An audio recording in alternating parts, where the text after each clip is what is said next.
Okay, good afternoon, everybody. I'm indeed very happy to see a very nice audience, and I'm indeed very pleased that all of the speakers who sit here with me at this round table were indeed enthusiastic to come and to agree to discuss a subject that is a sort of a burning issue, I would say, at this current moment. But before we delve into the topic, into the issues of our discussion, I would like to introduce the speakers here, and I will start from the far right. Nicholas Drunga, VMU, Darius Udrys, European Humanities University. I'm very happy that Samuel Abraham from BISLA, from Bratislava International School of Liberal Arts, came to join us. And Samuel is one of the leading persons who has established ECOLAS, European College of Liberal Arts Schools project or network of that combines, unites, and builds a network of schools who cherish the ideal of liberal arts education in Europe. Yes. Yes. And then Egidijus Aleksandravičius, Vytautas Magnus University, JD Meininger, Vytautas Magnus University, and also LCC, our also partner school that cherishes the ideal of liberal arts, and also in the same way as European Humanities University. So actually, among us at this round table, we are all three schools in Lithuania who have in their ideals the vision that liberal arts has a say in contemporary times. This discussion we decided to structure around the idea, around the question that liberal arts in neoliberal times. And actually this discussion or topic came as a point of necessity. I think in histories of societies, in histories of organizations, at some point we come to moments that we feel that the right moment has come. It is a moment of high insight, sort of a moment of truth, or a turning point. Then changing values are noticed and heatedly discussed. And I think at this moment in European education history, we are coming to the moment when the ideal of education as such needs to be discussed, reassessed, because many different changes have taken place. And different changes have taken place not only in overall Europe, and they are taking place in Europe. And we can mention economic changes in economies, and an economic factor as indeed a very strong and powerful factor inducing change. But we are observing changes in our societies, like changes in citizenship. And I think it is the right moment to start discussing and to reassessing or assessing again the value of liberal arts education. So I will try to ask some of the questions, and I will ask my colleagues to give their view, their vision, their experience to some of those questions that are, in some ways, they will be sort of reassuring some statements, but then in some certain occasions, perhaps they will be questions that will challenge existing understandings. So one of the questions would be, what is the value of liberal arts education in a rapidly changing society? And my idea, I would indeed think that our experience would be especially important if we would think that many of us, almost all of us who are at this round table, we represent Central and Eastern Europe. So rapidly changing society, or Central and Eastern Europe, and what's the value of liberal arts in Central and Eastern Europe from that perspective? Could you, Samuel, perhaps start? Yeah. Well, I'll get to that right away after this sentence. That education is always in crisis, but of course many other cultures in crisis and so on. But in the time of crisis, it is possible that politicians and those who are in power might start listening if there is a debate, because there has been a debate about liberal arts for decades, or at least 15 years in Europe, but the politicians and major universities were oblivious to that talk. Now this is particularly pertinent for Central and Eastern Europe.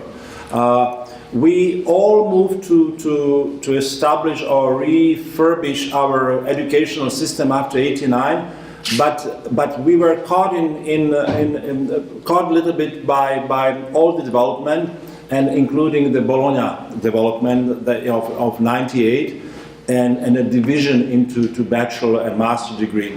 Now, what Alce asked that what's the meaning of liberal arts in this changing world, is that's the best education for the future. We don't know what it would look like. Because if you study just engineering, like for the first year you are an engineer, or you are a chemist, or you are a sociologist, or a political scientist, your field is changing and job market is changing. So what is so important about liberal arts, that you learn, or students learn, the basic intellectual skills of reading, of writing, and able to speak. Now, reading, we all know how to read, but to choose what is important, or if you are asked to solve the problem, you are able to find the solution through that billions of words on internet or anywhere that suits the solution for that particular problem. And this is basically what liberal arts students are studying for or in your university for 4 years. Usually in Europe it's for 3 years. And this is still something misunderstood in Central and Eastern Europe, because liberal arts is still considered as something obscure, that it's too general, that it's too expensive, that it's not focused enough. And this is a thing to overcome. And the best way to overcome is by example. And then I'm sure we'll touch what's happening in Netherlands or Britain, but they demonstrated that each university needs now a liberal arts program, and actually Amsterdam University, the big Amsterdam University, is changing into liberal arts school as a whole. So basically what Kaunas University has been since '89, as I learned, which is amazing. So these are the tremendously, that's an important development, and I think the liberal arts is both for creating a students and creating a good citizen, or well, we can debate it, because I question that sometimes. But it definitely gives skills that are ready for jobs that we don't know what jobs there will be in 10 or 20 years. Much better than if you specialize in certain field, because what you study at this moment from engineering or some specialty, it will be superseded by other development, other research, other discoveries in the near future. So I think this for this liberal arts is very important in Central Europe. Thank you. Maybe you could comment. Yeah, thanks for that nice introduction, and I felt definitely sick of my profession. I'm a historian myself, and all the time I'm just rewinding the tape and say, when I watch Professor Venclauskas or Professor Rimas Vaišnys, I remember those early years, 1989, and the ideas we just repeated now. We started speaking about that 25 years ago, in the place which was 1 year before our independence and before the fall of Soviet Empire. And that time, we could understand easily what is the challenge to restore Kaunas Vytautas Magnus University as the opposition to those Soviet-type specialized schools. First of all, early specialization, which was perceived by a couple of the initiators of that restoration as the worst what could happen with the European higher education system. Narrow specialization. Somehow deformed the Humboldtian idea in the post-industrial time. But when we thought about that in the early 90s, we understood that, first of all, social changes touches industrial and post-industrial approach. Other totalitarian and liberal democratic. What is the best way of higher education? What's the best university to achieve as fast as possible those changes from totalitarian communist Soviet to liberal democratic and civic, or from very narrow specialized industrial to post-industrial? That was the biggest challenge. And I think that our university and the place we are talking in, I don't know about the time, is it the best one or not, but the place is the best one to speak about that. We were talking about this process all those 25 years, but even in that respect, we could feel that our higher bureaucracies understood almost nothing about that. And sometimes the feeling that, including our university community, understood not fully what is the concept of artes liberales. In the very beginning, when we were small, and the idea, strategical imagination reached 3,000 of students as the limit of our enlargement. And in this respect, again, some scheme of financing allowed us to develop those purely artes liberales university concept. Professor Avižienius brought fresh curriculum from Harvard as the example in this empty space, in the very, very poor environment, and started doing something unbelievable. But the first couple of years, it allowed to achieve extremely interesting results. And all classes, very general,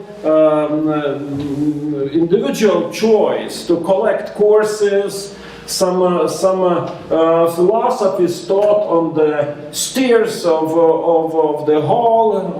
Professor Sodeika then started, or Gintaras Beresnevičius started with those crazy forms of teaching.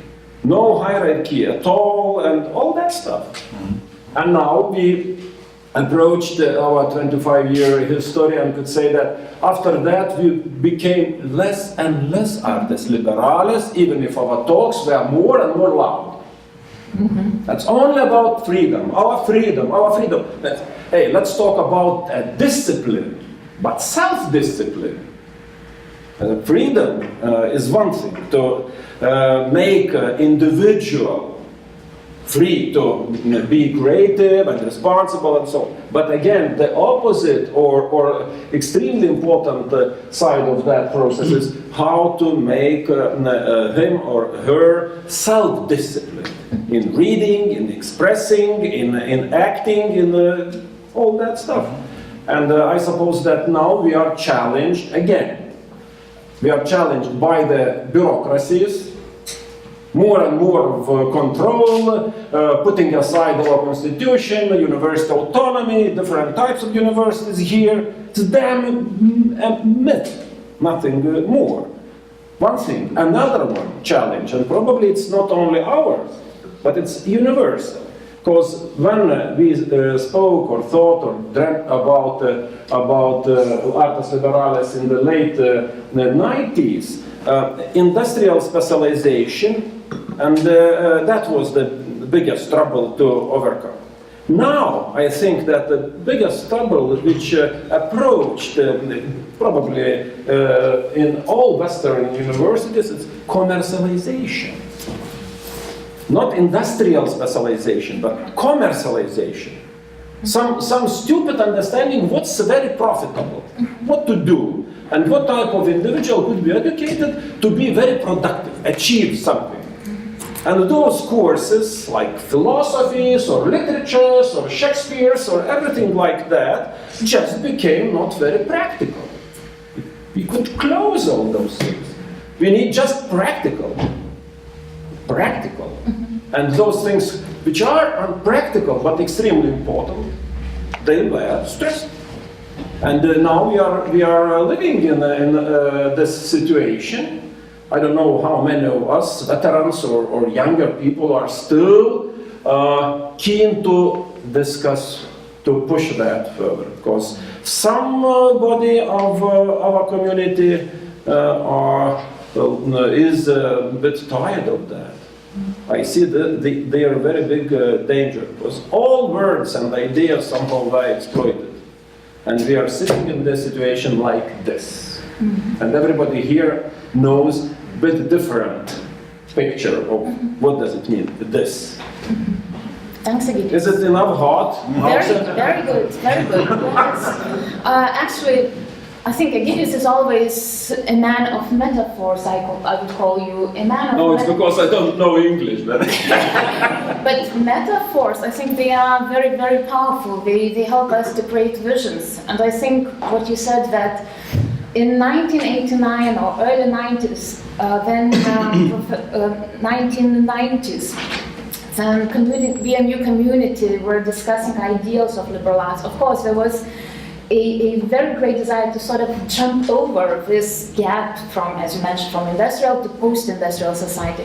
I think we are not by accident here today, because I think social environment has changed rapidly, and I think we are not now in post-industrial society. In some way we are in one, but to use the words of Zygmunt Bauman, we are in a liquid society, and in this liquidity, I think structures change faster than we are able to develop routinized models of behavior.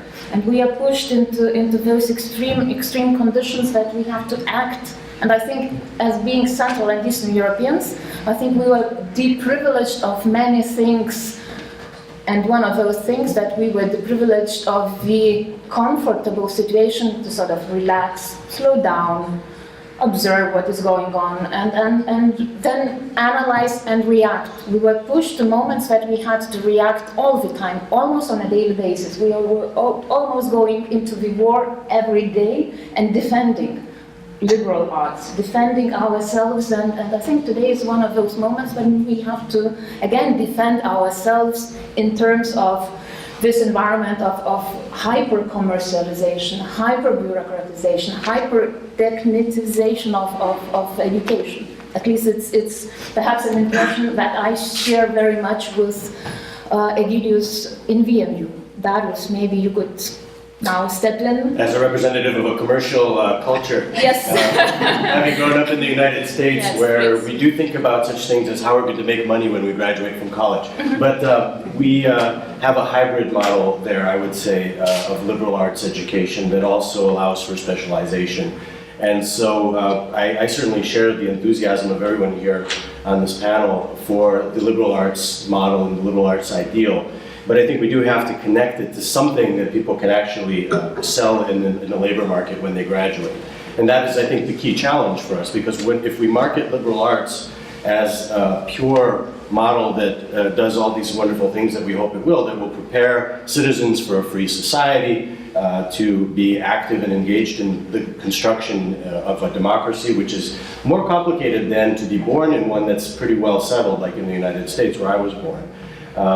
This region faces enormous political, economic, and social challenges, as we know, it still faces them and has been facing them for 20 years. And so the need for citizens who have a deep understanding of the human condition is critical for success in these transformations. And what the liberal arts model ought to do is to convey that deep understanding of the human condition, so that we could adapt, to all these changes that are taking place, not just the economic, not just the media, but also the political changes that need to be made here for our societies to be successful.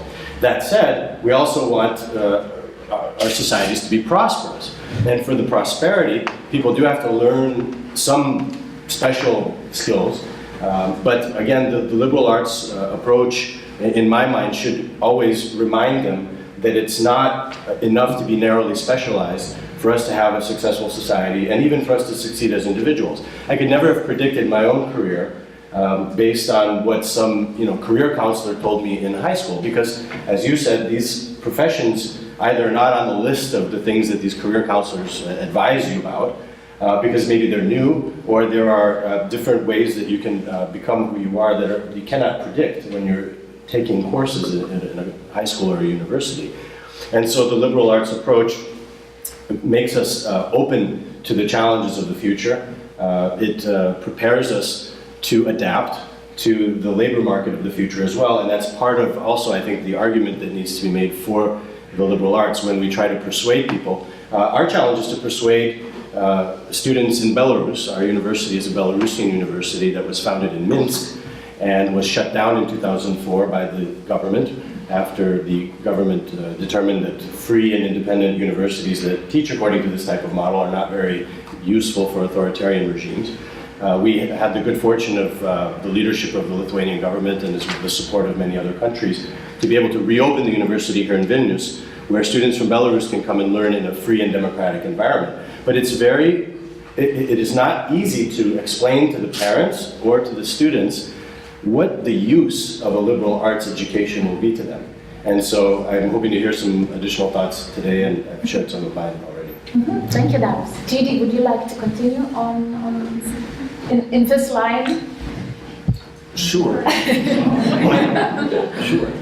I think, Or another line, but what's the value, what's the use of liberal arts education? I'll say something and we'll figure out if it's in line or Okay, not. sure.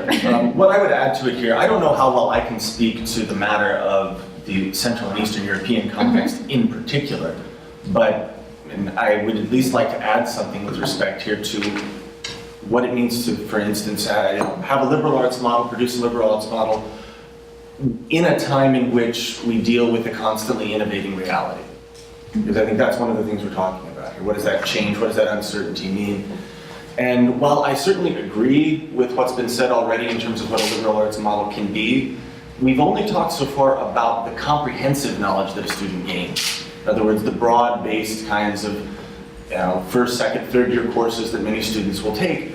But my understanding of liberal arts is that there is a kind of formal core element to any course that one would take that would involve, of course, the things that we've said to some degree already, things like communication, cooperation, and collaboration, creativity. Any and all of those are sort of generic skills of being a good citizen, being a decent human being, and all sorts of other things that are all a part of this, but critical thinking is the other one that we throw in there that can and should be a part of any course, in a sense, that we're taking. That goes across the curriculum entirely, and the point with respect to innovated reality is that it's not necessarily about having one more card in your basket to be able to play when the right job comes up. It's being able to make a choice based on what your options are, and understanding that you have thought very carefully, very critically, very logically, and very reflectively about what that means. In other words, that you've gained a sense through your education of what that critical model is, what the frames are for your own values, for someone else's values,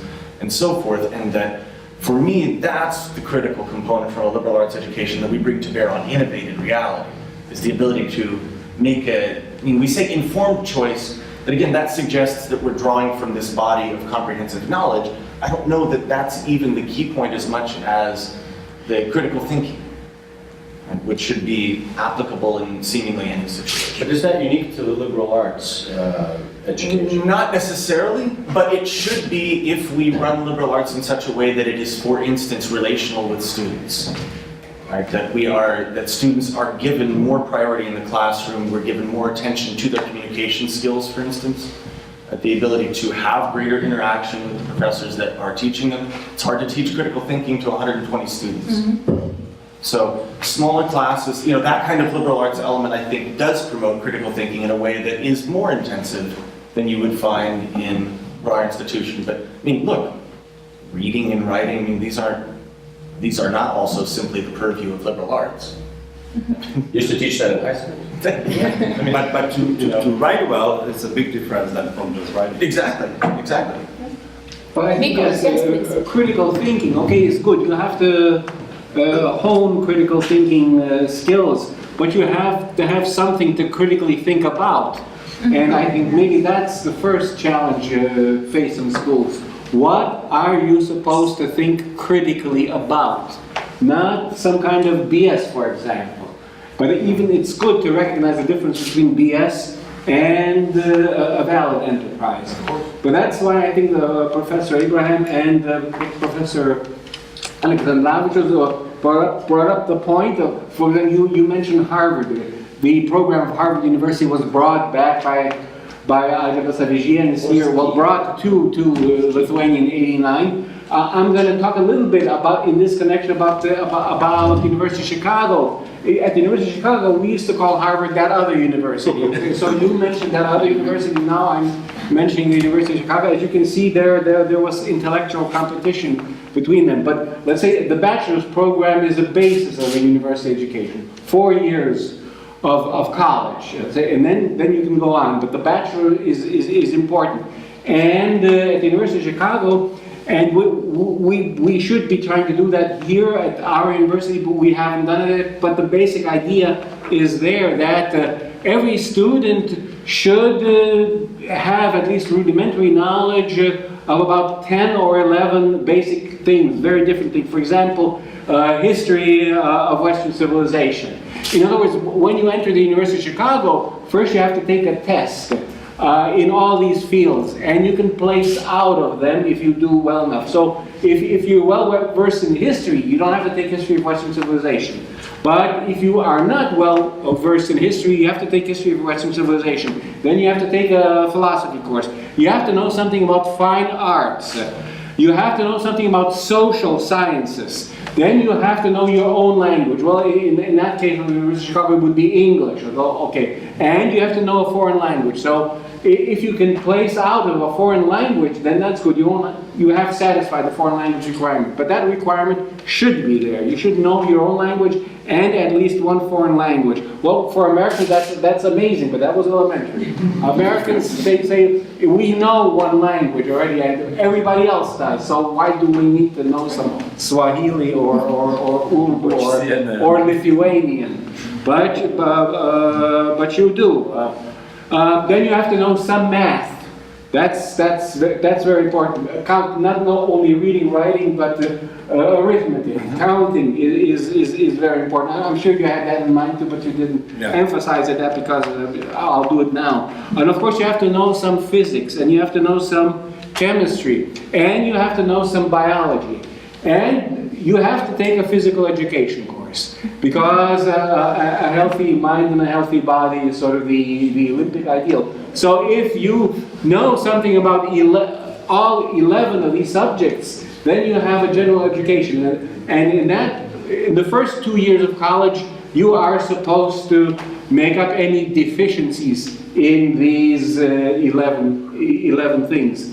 And then you can go on to specialize in anthropology or marketing or whatever. But you cannot, the idea is you cannot make critically good decisions, let's say, in a competitive field in which you will be employed, if you do not have knowledge, rudimentary knowledge of the whole world.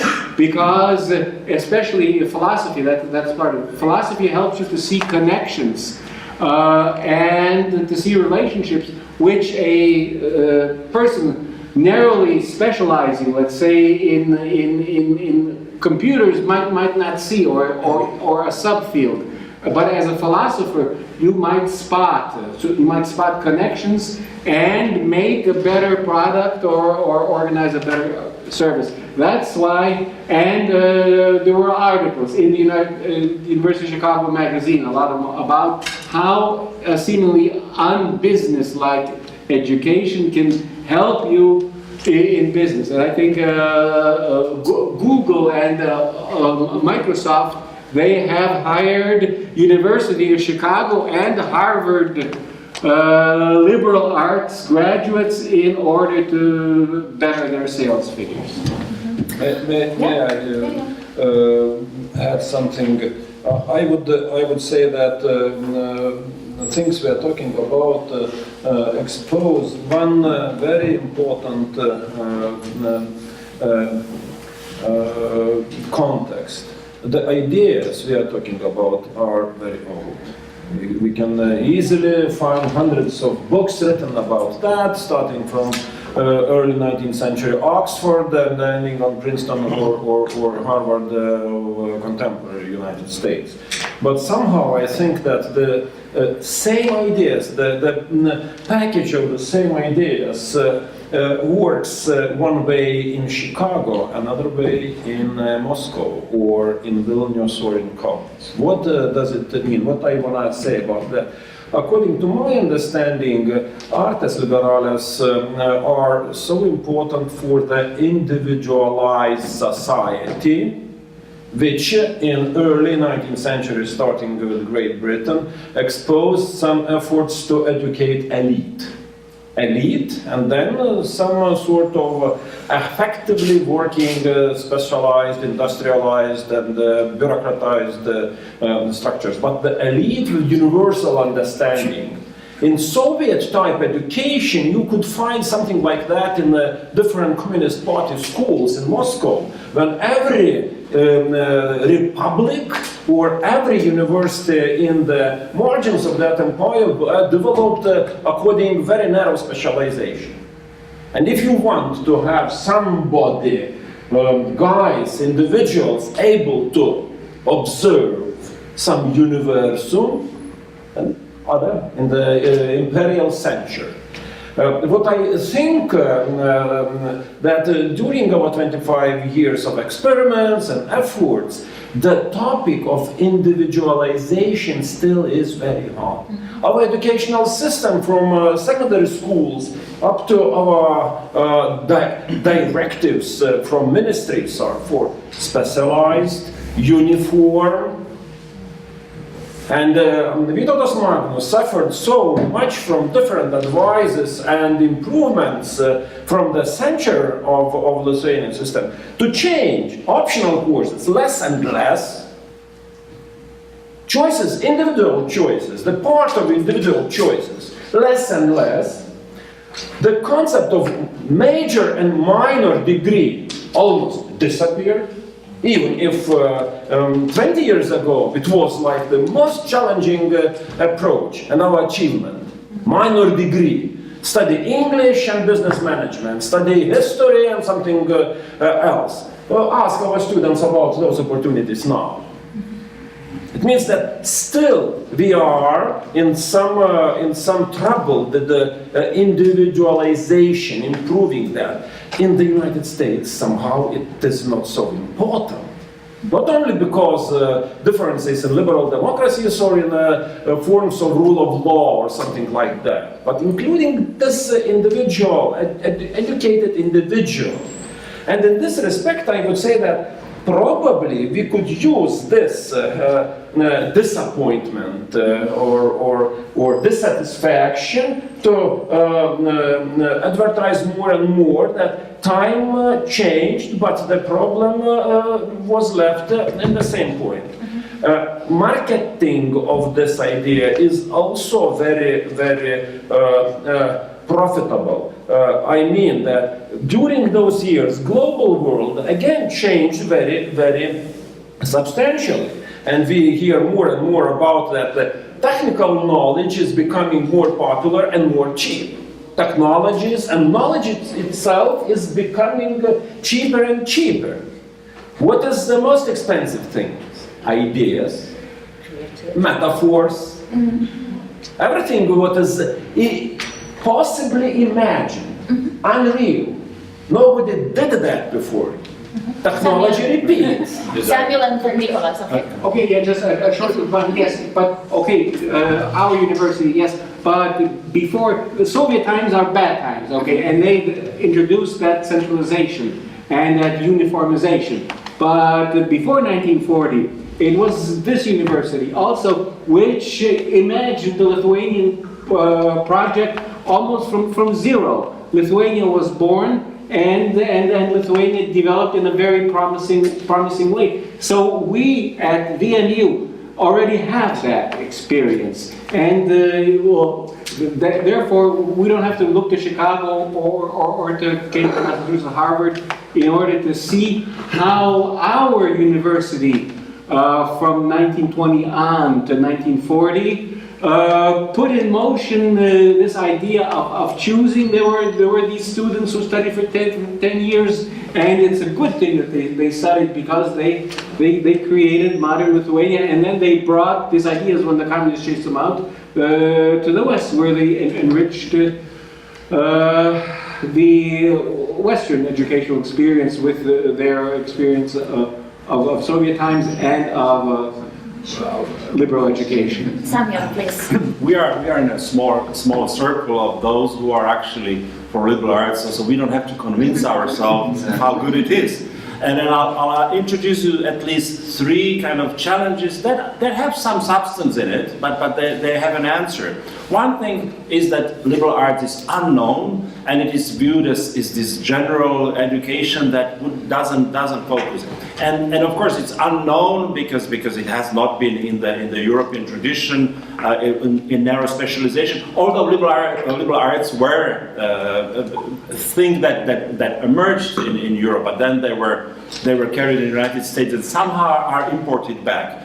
Now the thing is that we are confused often with liberalism. That's common in Germany, Netherlands, Sweden, which is total nonsense. Liberalism is an ideology of 18th, 19th century, and artes liberales is an old educational tradition, but it's almost impossible to overcome. I was in St. Petersburg conference 2 weeks ago, where there was a deputy minister and minister of education, and they had to change the title of the conference from liberal arts to free arts, because the minister refused. So you can see, and I'm sure that you are here for 25 years doing liberal arts, and you still face the same challenges. Another very important and it has a substance, and you know, we actually discussed it with Auxe yesterday, that it's perceived expensive. Now, of course, if you have 200, 300 students in a class, and then there's this professor in the distance saying the lecture for an hour, it's much cheaper than if you have 10, 15 students. But from the broad perspective, the state pays lots of money to education, actually millions and millions. Now, if the students, he has not chosen the proper field for his or her studies and gets this rudimentary education that he or she could learn from watching a video, then it's money spent wrongly. And the age from 18 to 21, 20 to 23, the mind is like a sponge. So from you could see development of the mind in front of you within year 2 or 3. So it is not expensive, and that's what in Netherlands they found out now, and government actually finances specifically liberal arts, because before Netherlands lost almost billion guilders and then whatever euros in a year from students dropping out from this specialized narrow subject. They found out that it's not theirs.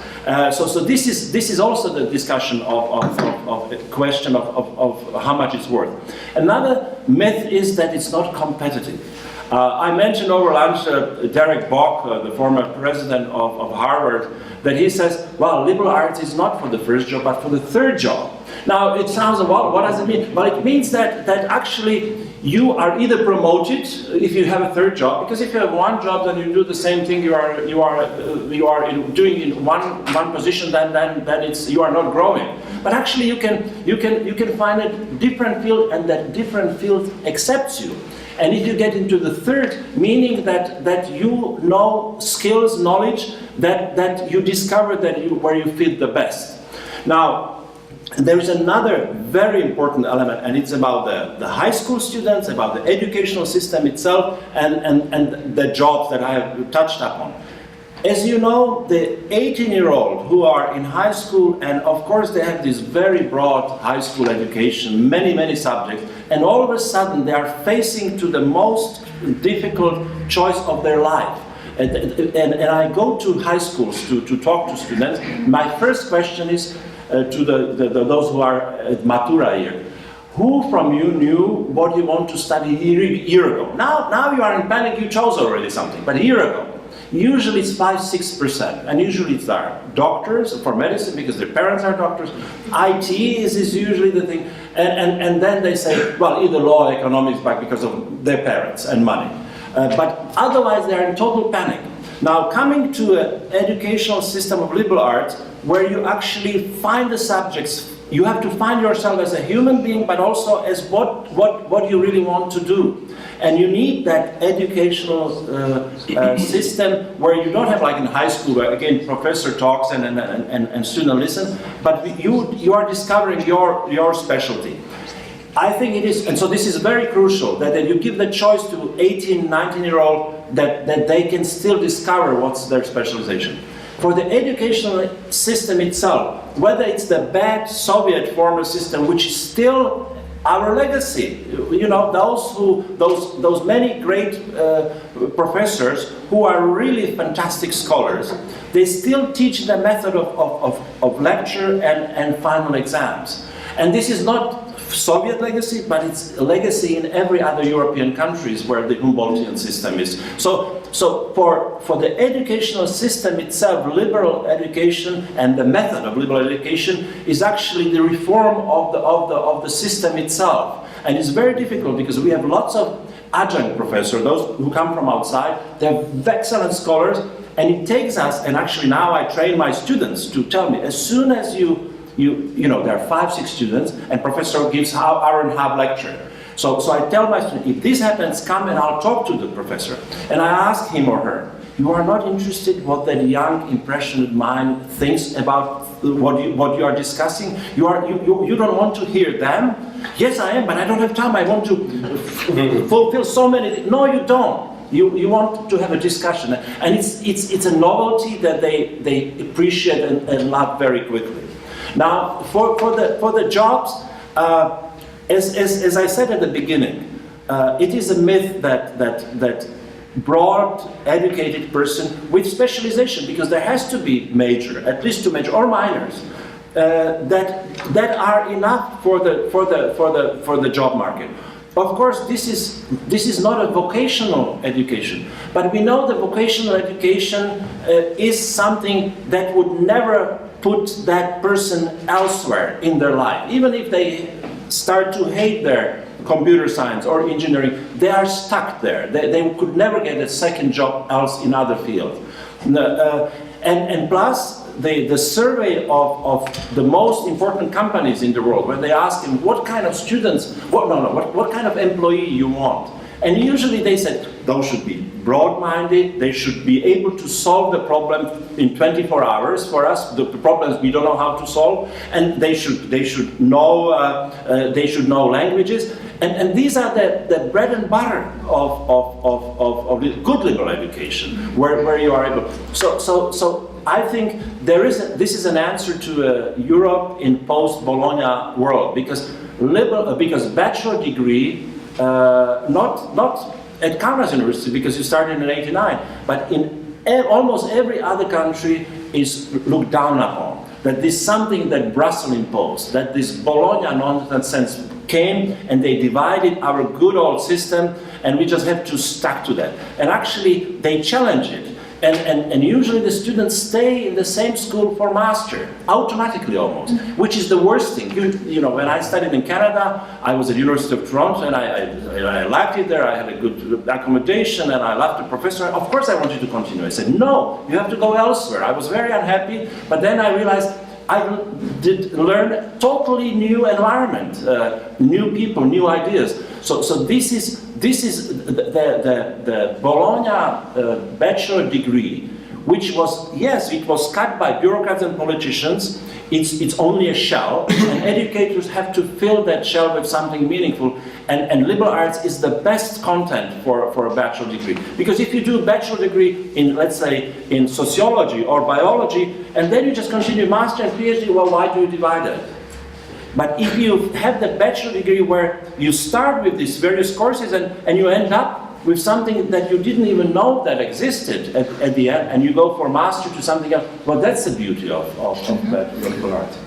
Generally, I think every one of us had this idea that, of course, liberal arts education stands on kind of 2 pillars. There is knowledge, there is intellectual knowledge, but also there is this moral aspect, that serving to society and being a conscious citizen. I liked what Egidius has pointed to this issue of ideas are old, and we are referring to those old ideas. Context indeed has changed. And in many ways, then looking at Central and Eastern Europe, I think we became individualized society, but somehow this concept of individualization is reversed, and reversed in the sense that we are individualized, in the sense that we are very aggressive, very competitive, very egocentric. And we have lost this moral dimension, this moral dimension that we have to serve society. We have to be a community of individuals, but communities is an important aspect. So my question would be, if in our societies, young democracies, Central and Eastern Europe, I would say generally the idea of public good and public interest is really weakly defined. Okay, may I correct myself? Okay. If I would use a concept or definition of individualism, I would base on some sociologists and social thinkers dividing what we know as the quite noble and community concerned individualism and privatism or egoism. Two different types of behavior, and when I speak about individualism, it's always related on the social duties. I understood you right. Because what we got here in post-Soviet country, too much of privatism, but not enough of individualism. Yes, I got you right. According to my usage of those words. Yeah, I got you right. That's what I said. I said we have individualized, well, as groups of people, but we have lost this idea of community, and we have, well, to use your concept of privatism, we have privatized ourselves. We became very aggressive and competitive, and we have lost or haven't yet designed this community feeling. Because I think in some ways, the idea of public good or public service is really vaguely defined in our societies, traumatized societies. Maybe that could be one of the kind of, not a reason, but one of the factors that still sort of doesn't help us to really acknowledge and understand liberal arts education to the full. And we who are working at liberal arts schools, we always have to defend ourselves. We always have to prove and in that sense. I think there's definitely something to what you're saying. One of the things I observed living here in Lithuania that is consistently still disappointing to me is, as you say, people don't consider the consequences of their actions on society, and then also how that reverberates back onto them as individuals even. So it's a two-step type of moral thinking. Because if the essence of moral thinking is a good understanding of the consequences of your actions, we are not only not thinking very much about the impact on society, but how that reverberates back onto us even as individuals pursuing our individual interests, okay? And so what the liberal arts can contribute to that, I think I would draw on something that Richard Rorty pointed out when he said that the study, what is the best way to promote a sense of solidarity? He believes that the study of literature will promote that, because in literature you are presented with a wide range of situations in which actions have consequences, and in good literature we study those consequences and they're described more or less, hopefully sensibly, and then by looking at those cases or case studies of human interaction, it stimulates our own thinking about how our actions influence and impact others, and how that, in turn, comes back to us. Just for the sake of argument, I broadly agree. I am not sure whether liberal education, let's say 4 years of reading Dante and Rorty and Dostoevsky, would make a student a good citizen. Actually, you can have a real bad person turning out who has knowledge of all these things. And then each American school has that, we are building a good citizen. And to me, growing up in communist Czechoslovakia, the good citizens is rather bad term with Morozov. He was a good citizen too of the Soviet Union. So the society kind of, or education system forms a good citizen. But and then plus, loss of values is much broader question of 21st century. The education is almost in the margin at this point. What I believe that just to expose students to this literature, philosophy, or just the critical thinking in the meaning that the teacher becomes more humble than just conveying knowledge. Just to realize that someone who is not parent is adult and is taking your thoughts seriously. That's the education experience that might make you a better citizen, but might not. I mean, there are so many other factors that click in. That you have crazy people who are very well educated, even in liberal arts. So there is no guarantee. But if there is there's importance to be exposed to that, because there is nothing worse, and you can manipulate people who are not exposed to the broad thing much easier than if you have the knowledge of how the people were manipulated. Look how great minds in our countries, Lithuania, Soviet Union, or Russia, or how we found, when you mentioned Kundera, someone, I mean he deals with that. How he was taken by that ideology in the 50s, and you had so many great minds in Lithuania who were taken for a while, maybe. So the human nature is fickle. It's very hard to put it into this moral Western framework and then keep it there. But the liberal arts can at least provide that framework, and then the person chooses. I would, in broad terms, agree with what you're saying, because I don't think it's a sufficient condition to create a moral and a good person. But I think it is a necessary condition for people to have thought about the different situations in which they may find themselves and how their actions will impact you can have a good citizen being very simple, can be a peasant, who have a good religious background, and could be a fantastic, and have a moral strength to withstand the pressure even more than intellectual. I would argue that those good citizens tend to have a very good understanding also of how their behavior is impacting those around them. And that can come from different sources. A liberal arts education, 4 years at a liberal arts university is not the only way to get that education, clearly. But the other thing that I would mention as well is that the book that I was referring to by Rorty has 3 words in its title: contingency, irony, and solidarity. And what you mentioned, contingency and irony, I think is also something that I think liberal arts ought to convey, a sense of the contingent, that what we see in front of us may not necessarily be the way things are in all cases. And the irony is the critical distance, that coming back to the arguments about critical thinking, that we need to take a step back from those situations and look at them from the side, from a certain distance. Nicholas? Well, yes, being a good citizen, that farmer who is already a good citizen, if he goes to a liberal arts school, he has chances of becoming an even better citizen. And not by reading Dante, but by reading, for example, de Tocqueville or Edmund Burke, and also by receiving a good primary education, for example, a religious education, which you also mentioned. If he's really a good Catholic and reads Edmund Burke and Karl Marx also, and is a good farmer and goes to a good school, he has great chances of becoming a good citizen. Okay. One short remark.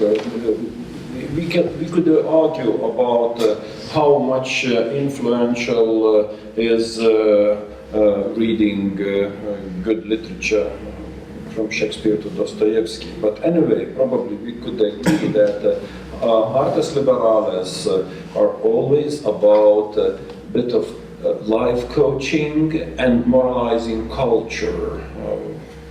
It's not disciplined way. But anyway, moral culture or moralizing culture is very important to be somehow introduced in the curriculum of artes liberales. Literature or philosophy or cinematography or the arts, that's for choice anyway. But the point is that when we face some very narrow specialized education scheme, we could have ethics as a special course, but somehow it's only about decent talking. Not how to educate a guy or individual, community member who would understand what does fair play mean. What does fair play mean? Fair play. And why it's good for us. And why it's good for us. Judy? Well, I fear that I'm regressing the conversation now by bringing it back to the matter of a good citizen. It just feels to me like when we bring that up, on the one hand, of course, we are discussing what the root justification is for a liberal arts education. Right? What is the greater vision that we have for this form of education? But I too, when I hear good citizen, I smell ideology somewhere in the air, and it's thick and it's stinky, and I get the sense that, okay, what good citizen are we talking about? The one that toes the line, votes the way they're supposed to, and so on and so forth? Or the one who's willing to destroy the idea, the very idea of citizenship because they feel like something is unjust in the whole matter? I think when we talk about a moral framework, which is really important for liberal arts, it's not about a prescriptive moral framework.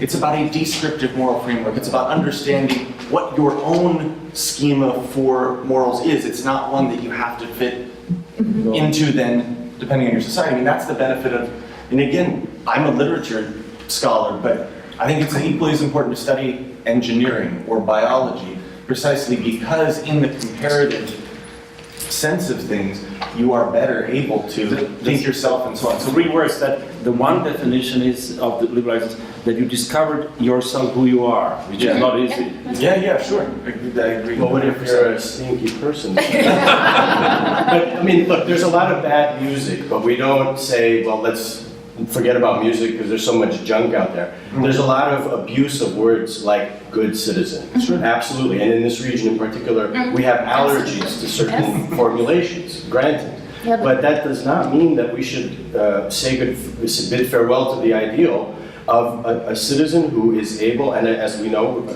we have many challenges in the region. How are we going to address these challenges if we are not educating people who can, for example, look at a political system and think, is fairness reflected in the system?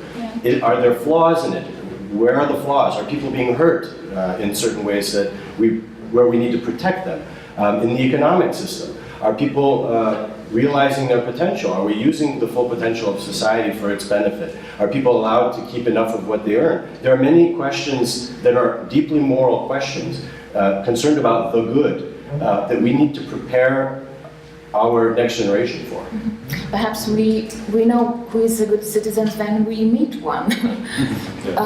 We have a big audience. Perhaps it would be a good time also to allow our big audience to speak up and again to have a different line perhaps in our discussion.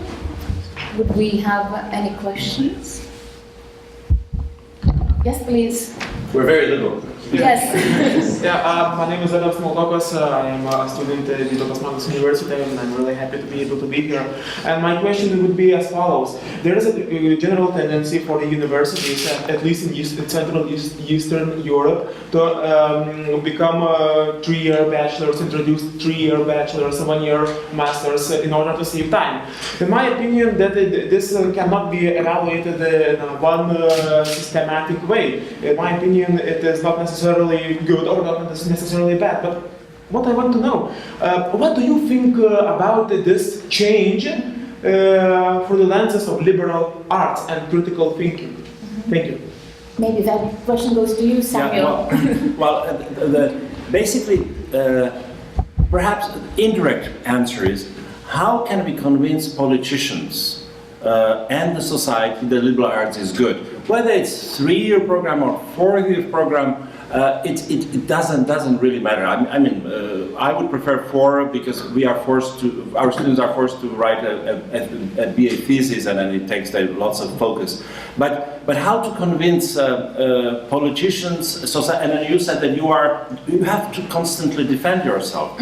Now, one thing is of course what they do in Russia.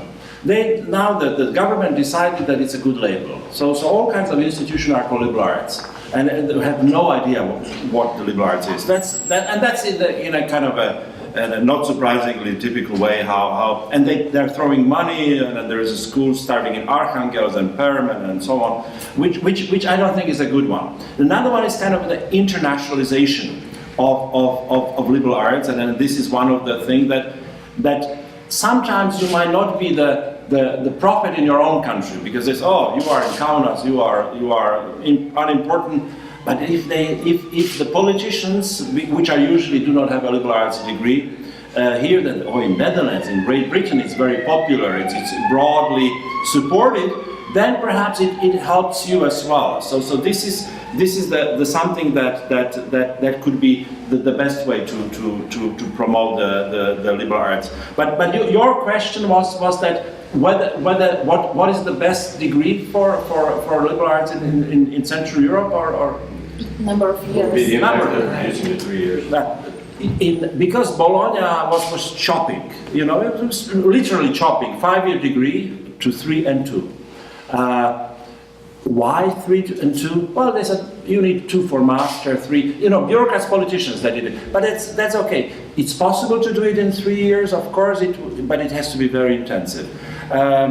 You had privilege. You started earlier in 1989, so you have kind of American model 4-year, but it's possible in 3 years. That's not such a big thing to you know what you have to do in those 3 years. So you know that you have 3 years. So you have to cram in. Do a 4-year program in 3 years. Yes. Do a 4-year program. That is- Because you need 4 years, actually. Otherwise, why not make it 1 year? Oh, yeah, it's me. But isn't the bigger question, why is this confined at all? I mean, if we had our way, I think that this educational approach should be permeating the entire educational system, that you shouldn't confine it only to the formal time that you spend in a university earning a bachelor degree. This is an approach to life, I think, that should start at an early age and be inculcated throughout one's educational career, as they say, but even beyond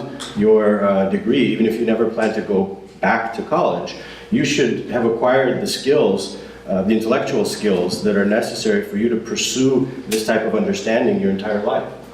Probably we should add that 3 or 4 years, that decision is very much related on the secondary school scheme. 10 years, 11 years, or 12 years, and how old is the graduate, and what they are teaching, and different countries probably would provide different consequences of those decisions. Would we have Judy? No? I mean, I can say I have a 2-year degree in liberal arts. I guarantee you I'm the only human probably in this country with that. I have a 2-year degree. When I first went to university, I went to a 2-year junior college in the United States, and I actually have an Associate of Arts degree in liberal arts. What does that mean to you? It means that for 2 years I didn't concern myself with something like specialization. I concerned myself with how many different really interesting courses I could get my hands on. And so you're completely freed up to follow not only a certain requisite number of courses that make sure that you have a breadth of background, but that you can find, for instance, the instructors that you found interesting and that you in some way attached yourself to and pursue that further. Or you could find, a niche over in astronomy if that was of interest, while not giving up the opportunity to take that one art class that you wanted or whatever it was. So I found it, this is a bad wordplay, but I found it very liberating. Yeah. And there was no problem going on to whatever else. I went to school in Germany after that, so. Can I ask, was there any core idea behind this other than choice? Did you feel like it was in any way strategic, that approach? Or was it simply called that because they don't know what to call it when you spend 2 years choosing different things? Because I think that's key to this discussion in particular. I would say it was a rather, very carefully chosen kind of situation. It was one in which it was a small campus community, and the point of it was to develop community. As well as this, it was based on I don't know, I mean, let's call them loosely humanistic ideals. There was a very strong sense of this being a relational campus as well, meaning that it was very, very important that the course, like the student-teacher ratios were very low, and that there was an emphasis placed then on the need to write a great deal in all of the courses.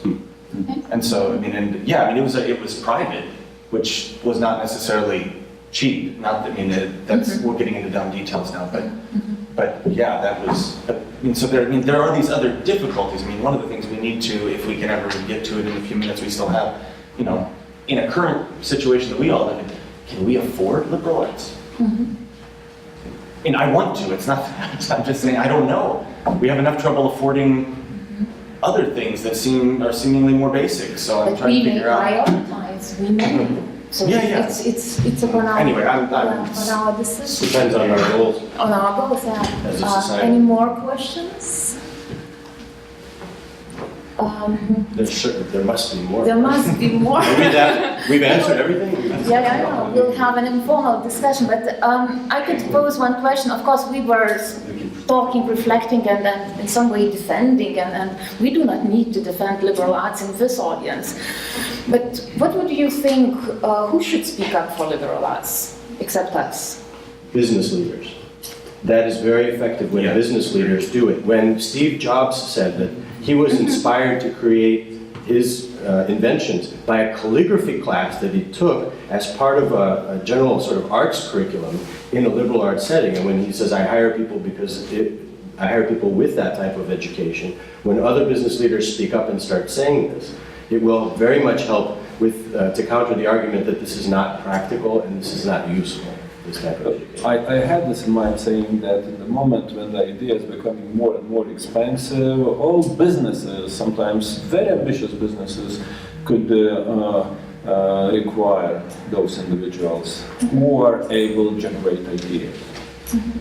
If the ideas are the most expensive thing, then they could say that it's the most expensive fellow to be employed.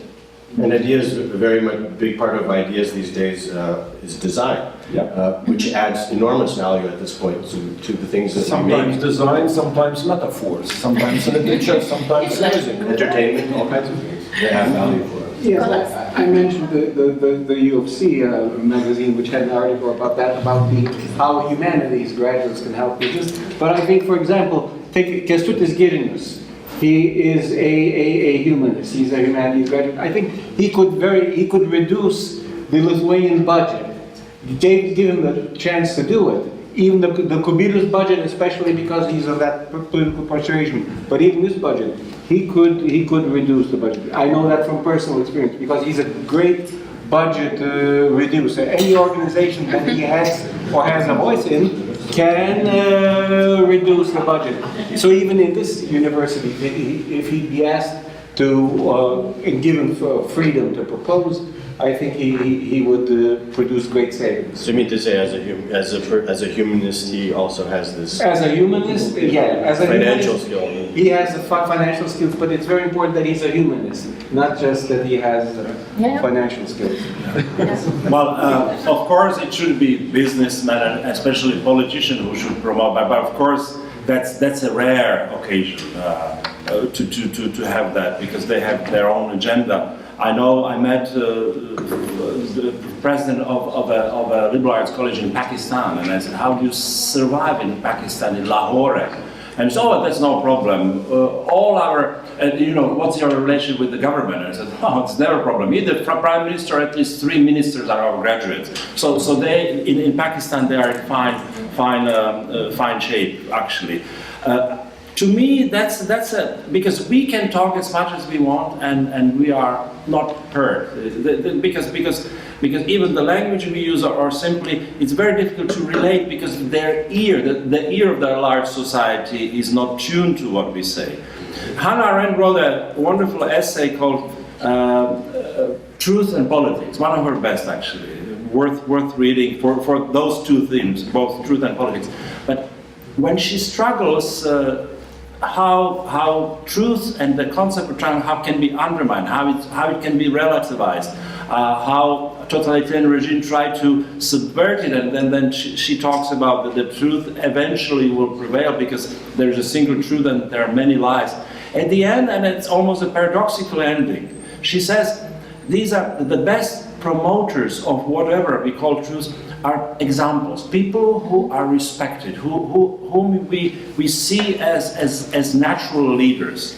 Now, whether it's a businessman, that rarely, whether it's a politician, even more rare, those who are respected. But the paradox is that in 21st century, we have less and less those people who have the broad respect. Because, you know, you say it's out of necessity that it's the businessmen, because they are respected, because they're saying, oh, they made the billions, so it must be something in them, something that is great, that helps. And that's why I said that if we talk about the moral condition, it's a broader problem, because that natural leaders who are also seeing the future of the society as important, or seeing society for its future, what is important for the society, that group is being lost. It's no longer being respected. You know, it's getting into either populist politicians or tabloid journalists or businessmen who are respected. So we use those if possible.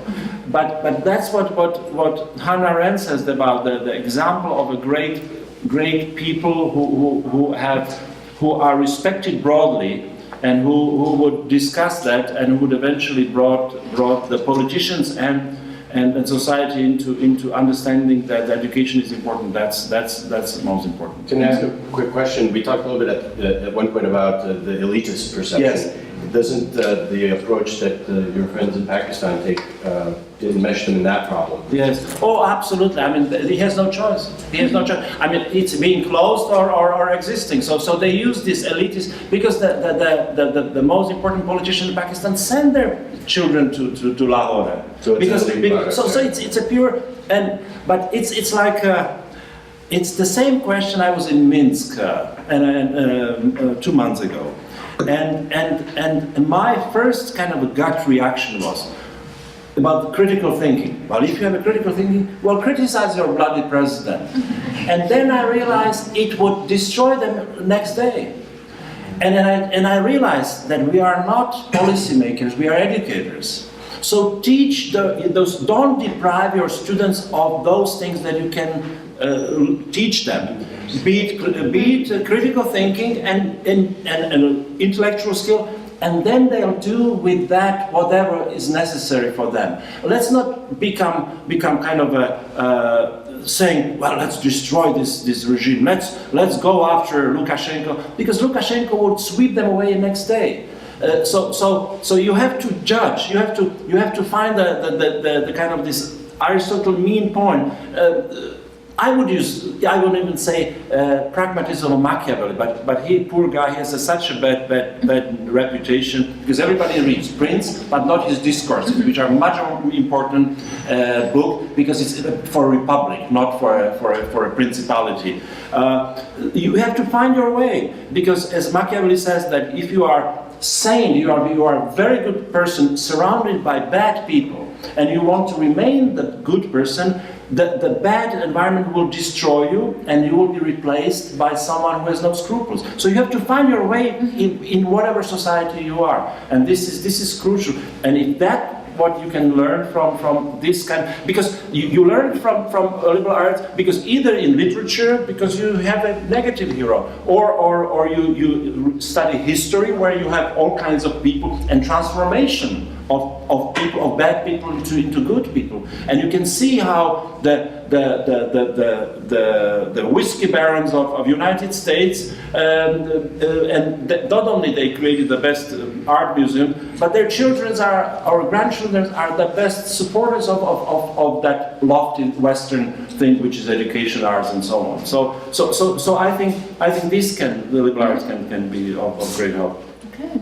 So it seems that next round of discussions will be with those about arts. about arts, design, architecture, and metaphor. Whiskey.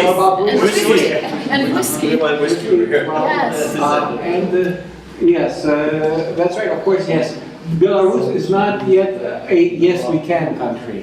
But even in the yes we can country, there are big problems. It reminds me of a question. If you're so smart, how come you ain't rich? Okay, Kęstutis Girnius hates that question, but I said it's a subtle question. You should learn more economics. Yeah, and it's very American question. Okay, we have been in our discussion for about 90 minutes and our time is sort of getting closer to the end, to the format that is called, well, informal discussion. We will have some wine because actually today it is Thanksgiving Day and it's a good reason to celebrate, to have slow time. And even in Central and Eastern Europe we have learned that sometimes we indeed have to slow down and really to look around, discuss and talk to people who are in our closest surroundings but not on the internet, not in Facebook. So it's better to spend half an hour with 20 people here in the room talking and reflecting on ideas that we discussed today. And perhaps next time we will meet with artists, designers, businessmen and politicians and, well, we will continue our discussions in our session. So thank you very much. Thank you to Mykolas, Darius, Samuel, Egidius and JD. And thank you very much, dear friends, and let's continue our discussion in the next room and let's have slow time.